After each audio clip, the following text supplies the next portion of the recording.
Satu ketika sahabat bertanya kepada Sayyidina Abu Bakar Siddiq, bagaimana akhlak Rasulullah sallallahu alaihi wasallam?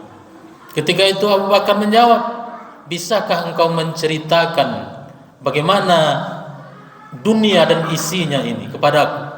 Maka sahabat yang bertanya itu menjawab, tak mungkin aku dapat menceritakan bagaimana dunia yang besar beserta isinya. Maka kata Sayyidina Abu Bakar Siddiq, dunia yang lebih kecil daripada kemuliaan Nabi Muhammad SAW saja tak dapat engkau menceritakan, bagaimana mungkin aku menceritakan bagaimana akhlak Rasulullah SAW. Akhirnya sahabat ini bertanya kepada istri baginda Rasulullah SAW, Aisyah radhiyallahu anha, bagaimana akhlak Rasulullah? Aisyah radhiyallahu anha mengatakan, pernah satu malam aku ketiduran. Ketika tengah malam aku terbangun, kulihat tidak ada Rasulullah di sisiku. Padahal malam itu adalah beliau jatahnya adalah tidur di rumahku sebagai istrinya. Dengan rasa penasaran, Aisyah pergi ke dekat pintu rumah. Dia buka pintu rumah, ternyata Rasulullah sallallahu alaihi wasallam tidur di depan pintu di luar rumah. Seketika Siti Aisyah kaget, lantas membangunkan Rasulullah dan bertanya, wahai suamiku, kenapa engkau tidak membangunkan aku? Apa kata Rasulullah sallallahu alaihi wasallam? Karena urusan tadi malam aku pulang agak larut. Aku tidak mau mengganggu tidurmu wahai istriku, maka aku putuskan untuk tidak mengetuk pintu rumah kita, tapi aku tidur di luar rumah di depan pintu.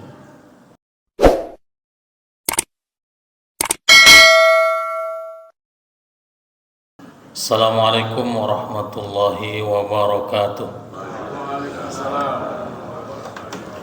Alhamdulillahi rabbil alamin, alladzi arsala rasulahu bil huda wa dinil haqq liyuzhirahu 'alad dini kullihi wa kafa billahi shahida. Asyhadu an la ilaha illallah wahdahu la syarikalah wa asyhadu anna Muhammadan 'abduhu wa rasuluhu la nabiyya ba'da. Allahumma salli wa sallim ala sayyidina Muhammad wa ala alihi wa ashabihi ajma'in. Usikum bi nafsi bi taqwallah faqad fazal muttaqun. Qala Allah ta'ala fil Qur'anil Karim, a'udzu billahi minasy syaithanir rajim. Ya ayyuhallazina amanu taqullaha haqqa tuqatih wa la tamutunna illa wa antum muslimun. Wa qala aidan fi ayatil ukhra, laqad kana lakum fi rasulillahi uswatun hasanah liman kana yarjullaha wal yawmal akhir wa dzakarallaha katsira. Shadaqallahul azim. Ma'asyiral muslimin, jemaah Jumat yang dimuliakan Allah, bersyukur kita kepada Allah dengan mengucapkan alhamdulillahi rabbil alamin. Berselawat kepada Rasulullah dengan melafazkan Allahumma salli ala sayyidina Muhammad wa ala ali sayyidina Muhammad. Setiap khutbah khatib mengajak kita semua, terutama diri khatib pribadi, untuk meningkatkan ketaatan dan ketakwaan kita kepada Allah Subhanahu wa taala. Satu ketika Sayyidina Umar bin Al-Khattab radhiyallahu an ditanya oleh sahabat yang lain, apa makna takwa? Sayyidina Umar kembali bertanya, bagaimana andai kata engkau melewati sebuah jalan di mana di jalan itu ada batu yang besar, yang kecil, ada duri, ada penghalang. Bagaimana cara engkau melewati jalan itu agar selamat sampai ke tujuan? Maka sahabat yang bertanya tadi menjawab, aku akan berhati-hati melewati jalan itu agar tak tersandung batu besar, agar tak tergelincir oleh kerikil yang kecil, dan tidak tertusuk oleh duri yang ada di jalan itu. Itulah makna takwa. Hidup kita ini diibaratkan sebuah perjalanan, tak ada yang mulus, tak ada yang sesuai dengan keinginan dan kesenangan kita. Pasti banyak persoalan, pasti banyak hambatan dan rintangan. Maka orang yang bertakwa itu adalah senantiasa berhati-hati menjalani kehidupan ini. Ada dua pegangan yang mesti dipegang erat oleh orang-orang yang takut kepada Allah Subhanahu wa taala. Yang pertama, menjalankan apa yang diperintahkan oleh Allah Subhanahu wa taala. Yang kedua, meninggalkan apa saja yang dilarang oleh Allah Subhanahu wa taala. Ma'asyiral muslimin jemaah Jumat yang dimuliakan oleh Allah Subhanahu wa taala. Hari ini masih kita berada di bulan Rabiul Awal, bulan di mana orang yang paling mulia di sisi Allah terlahir ke atas permukaan bumi ini. Kita selaku umat Islam yang beriman kepada Rasulullah sallallahu alaihi wasallam, yang beriman kepada ajaran yang dibawa oleh Rasulullah sallallahu alaihi wasallam, tentunya harus mencontoh apa yang sudah diajarkan dan apa saja yang sudah ditinggalkan sebagai warisan hidayah keimanan oleh Rasulullah sallallahu alaihi wasallam kepada kita. Bahkan ini sudah dinyatakan oleh Allah Subhanahu wa taala dalam firman-Nya yang terdapat dalam surat yang ke-33, surat Al-Ahzab ayat yang ke-21, sebagaimana yang kita bacakan tadi. A'udzubillahi minasyaitonir rajim. Laqad kana lakum fi Rasulillahi uswatun hasanah. Sungguh telah ada pada diri Nabi Muhammad sallallahu alaihi wasallam itu uswatun hasanah, contoh yang baik. Maka selaku umat Islam, kita tak mungkin mencari contoh yang lain kecuali mencontoh Rasulullah sallallahu alaihi wasallam. Kita tak mungkin mencari tauladan yang lain selain pada tauladan Nabi Muhammad sallallahu alaihi wasallam.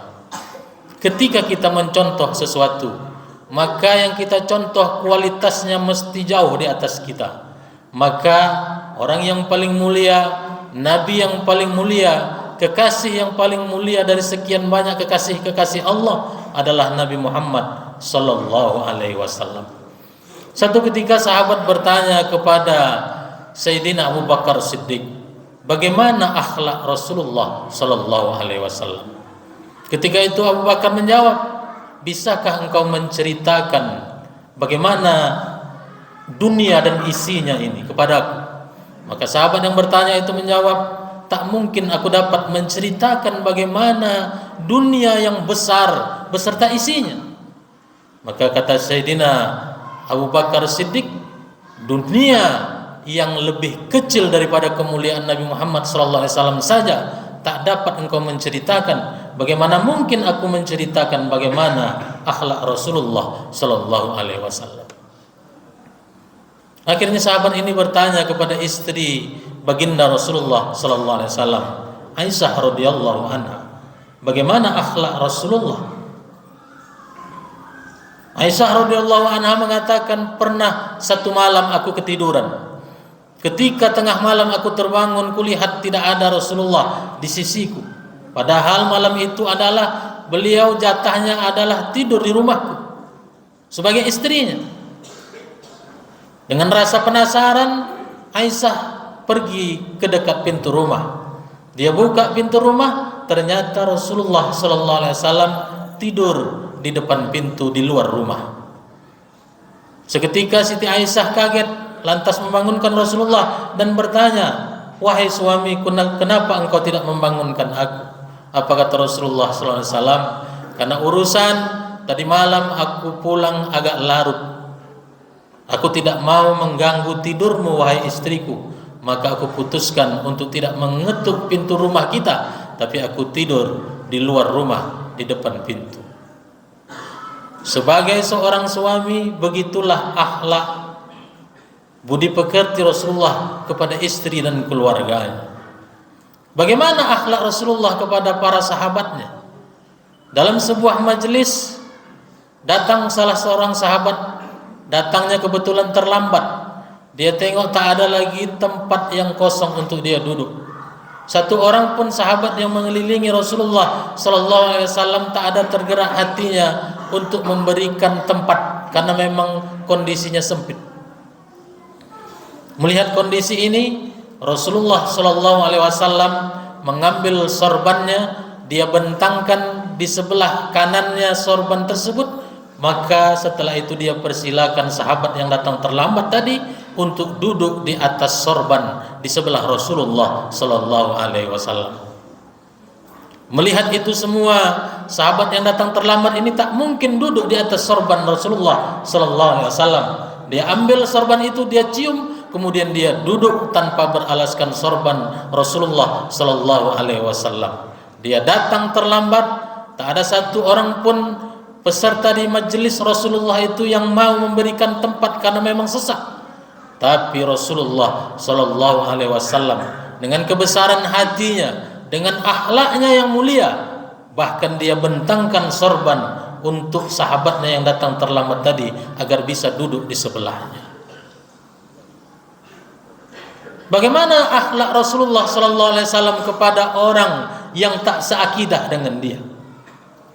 Pasti sudah sampai ke telinga kita riwayat yang diceritakan oleh para ulama kita, para asatidz kita, bagaimana di sebuah pasar, di pojokan pasar ada seorang Yahudi buta yang lisannya tak pernah berhenti mencaci maki Rasulullah sallallahu alaihi wasallam.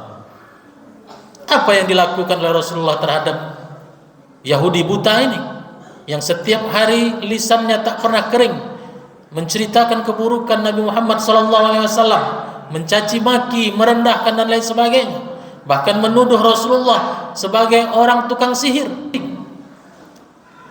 Setiap hari Rasulullah sallallahu alaihi wasallam mendatangi Yahudi buta membawa makanan. Karena Yahudi ini buta, maka makanan itu dengan lembut disuapkan ke mulut si Yahudi buta oleh Rasulullah sallallahu alaihi wasallam. Apakah Rasulullah tak mendengar lisannya senantiasa mencaci maki Rasulullah? Rasulullah mendengar. Tapi suapannya tak pernah berubah sejak kali pertama Rasulullah mendatangi Yahudi buta, menyuapkan makanan ke dalam mulut Yahudi tersebut sampai akhir hayat Rasulullah sallallahu alaihi wasallam.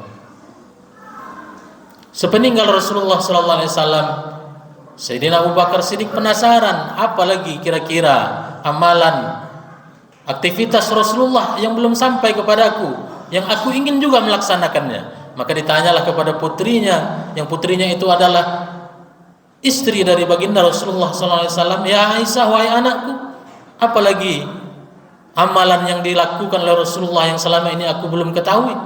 Disampaikanlah oleh Aisyah bahwa setiap hari Rasulullah mendatangi Yahudi buta di pojokan pasar yang lisannya tak pernah berhenti menghina, mencaci maki Rasulullah, tapi dengan lembut tangan Rasulullah menyuapkan makanan kepada si Yahudi buta. Maka datanglah Sayyidina Abu Bakar As-Siddiq membawa makanan untuk mengikuti, meniru, mencontoh apa yang dilakukan oleh Rasulullah. Disuapkannya makanan ke dalam mulut Yahudi buta. Yahudi buta tetap dengan apa yang dia lakukan selama ini, mencaci maki Rasulullah sallallahu alaihi wasallam. Niat awal Abu Bakar As-Siddiq ingin meniru Rasulullah sallallahu alaihi wasallam dengan kelembutannya, menyuapkan makanan kepada si Yahudi buta. Tapi mendengar lisan Yahudi buta mencaci maki Rasulullah sallallahu alaihi wasallam, tetap dia suapkan, tapi dengan kegeraman. Terasa oleh Yahudi buta, sentuhannya tak lagi lembut. Maka Yahudi itu bertanya, kemana orang yang selama ini dengan lemah lembut menyuapkan makanan setiap hari kepadaku? Hari ini terasa kasar penyuapannya. Maka Sayyidina Abu Bakar Siddiq menjawab, orang yang selama ini menyuapkan dengan lembut makanan ke mulutmu adalah orang yang setiap saat, setiap detik kau caci maki. Dia adalah Muhammad Rasulullah sallallahu alaihi wasallam, dan dia sudah wafat menghadap Allah Subhanahu wa taala. Seketika Yahudi buta itu menangis berguling-guling di atas tanah, kemudian mengucap syahadat, memeluk agama Islam. Inilah ajaran yang ditinggalkan oleh Rasulullah sallallahu alaihi wasallam kepada kita, bagaimana agar kita memiliki akhlak yang mulia. Islam ini terdiri dari 3 unsur. Yang pertama, unsur akidah. Akidah adalah pondasi. Kalau diibaratkan sebuah bangunan, maka bangunan kalau tak kuat pondasi maka akan roboh. Tak sanggup kita masuk ke dalam bangunan ketika pondasinya tak kuat. Maka Islam, kalau kita ingin melihat dia kokoh, kita ingin melihat bangunan Islam ini sempurna, maka sempurnakanlah pondasinya, yakni akidah. Inilah yang dibenahi oleh Rasulullah sallallahu alaihi wasallam ketika awal dia diutus oleh Allah Subhanahu wa taala. Belum ada perintah salat, belum ada perintah puasa, zakat dan lain sebagainya. Tapi yang dibenahi adalah bagaimana akidah orang-orang jahiliyah ketika itu disempurnakan oleh Allah Subhanahu wa taala. Yang kedua setelah akidah, unsur agama itu adalah syariah. Kita sampai kepada kita Al-Quran 30 juz yang difirmankan, diwahyukan oleh Allah Subhanahu wa taala kepada Rasulullah sallallahu alaihi wasallam, sampai dan dapat kita baca, kita tadabburi, kita pelajari kandungan isinya pada hari ini dari para ulama dan para asatiz kita. Al-Quran yang sifatnya global maka dijelaskan oleh Rasulullah sallallahu alaihi wasallam, itulah yang kita kenal dengan sunnah dan hadis Rasulullah sallallahu alaihi wasallam. Dua sumber ini menjadi sumber yang paling utama bagi kita umat Islam sebagai syariat, aturan dalam hidup dan kehidupan kita, mulai dari yang paling besar urusan negara, urusan memilih pemimpin, sampai hal yang paling remeh-temeh, yang paling kecil dalam hidup kita, kapan dan bagaimana cara kita melangkahkan kaki ketika masuk ke kamar mandi ataupun ke tempat buang air kecil. Tak ada agama yang sesempurna agama Islam yang mengatur seluruh sendi kehidupan umatnya. Maka sudah barang tentu kita selaku umat Nabi Muhammad SAW tak boleh keluar, tak boleh mengambil syariat, tak boleh mengambil aturan selain daripada Al-Quran dan Sunnah Rasulullah SAW. Karena kita sudah berakidah yang mantap sesuai dengan yang diajarkan oleh Rasulullah SAW. Sudah kita ikuti syariat yang dibawa oleh Nabi Muhammad SAW, yakni Al-Quran dan Sunnah hadis Rasulullah SAW. Dengan demikian maka umat Islam dapat dipastikan akan memiliki budi pekerti, akan memiliki akhlakul karimah. Sesuai dengan sabda Rasulullah SAW, innama bu'istu liutammima makarimal akhlak. Hanyalah aku diutus ini untuk menyempurnakan akhlak manusia. Ma'asyiral muslimin, jemaah Jumat yang dimuliakan oleh Allah Subhanahu wa taala. Mimbar khutbah Jumat ini takkan cukup untuk menceritakan bagaimana akhlak Rasulullah sallallahu alaihi wasallam. Mulai dari akhlaknya dengan istri dan keluarganya, kepada para sahabatnya, kepada orang-orang yang tak seiman dan seakidah dengan beliau, sampai bagaimana cara Rasulullah sallallahu alaihi wasallam menjadi seorang pemimpin. Bagaimana dia amanah dan adil dalam menegakkan hukum Allah Subhanahu wa taala kepada rakyatnya. Satu ketika ada anak perempuan seorang tokoh masyarakat, orang terkemuka ketika itu, mencuri, dihadapkan kepada hakim. Hakim sungkan memutuskan karena segan, tak enak hati dengan tokoh masyarakat pembesar yang ada di tengah-tengahnya. Maka melaporlah kepada Rasulullah sallallahu alaihi wasallam. Wahai Rasulullah, ada anak tokoh masyarakat, pembesar, pejabat, pemuka yang mencuri. Kebetulan namanya Fatimah. Bagaimana cara kami menghukumnya sementara dia orang yang punya pengaruh, orang yang punya jabatan, pangkat? Apa jawaban Rasulullah sallallahu alaihi wasallam? Lau anna Fatimah binti Muhammad saraqat. Andai kata yang mencuri itu adalah Fatimah anak perempuan Muhammad, laqata'tu yadaha, aku sendiri yang akan memotong tangannya. Begitulah akhlak Rasulullah ketika dia menjadi seorang pemimpin. Bagaimana dia ingin menerapkan hukum seadil-adilnya, walaupun andai kata yang melakukan kejahatan itu adalah keluarganya, anak keturunannya, anak kesayangannya. Maka ketika benar-benar sudah terbukti bersalah, maka Rasulullah sendiri yang akan menegakkan hukumannya. Inilah akhlak daripada agama Islam, mulai dari yang terkecil sampai yang terbesar terkait mengelola negara sudah dicontohkan oleh Rasulullah sallallahu alaihi wasallam kepada kita. Kembali kepada kita untuk memilih, apakah kita memilih jalan yang sudah ditunjukkan oleh Rasulullah sallallahu alaihi wasallam, yakni jalan kebenaran dan jalan takwa, atau justru kita memilih jalan yang fujur, jalan yang tak baik, yang penuh kemaksiatan, yang penuh dengan kedurhakaan kepada Allah Subhanahu wa taala. Fa alhamaha fujuraha wa taqwaha. Allah sudah ilhamkan kepada kalian jalan yang fujur, yang tak baik, dan jalan takwa wa taqwaha, Pilihan ada pada kita semua. Apakah kita ingin bersama-sama dengan Rasulullah sallallahu alaihi wasallam nanti di surga Firdaus? Maka ikutilah akhlak yang sudah dicontohkan kepada kita. Apabila kita tidak mengikuti akhlak yang sudah dicontohkan oleh Rasulullah sallallahu alaihi wasallam, berarti kita mendurhakai Rasulullah sallallahu alaihi wasallam, dan tentu kita tak mungkin ditempatkan kepada bersama dengan orang yang mulia di sisi Allah, karena kita sudah memilih jalan yang tidak lagi sama dengan apa yang diajarkan oleh Rasulullah sallallahu alaihi wasallam. Fa'tabiru ya ulil absar la'allakum tuflihun.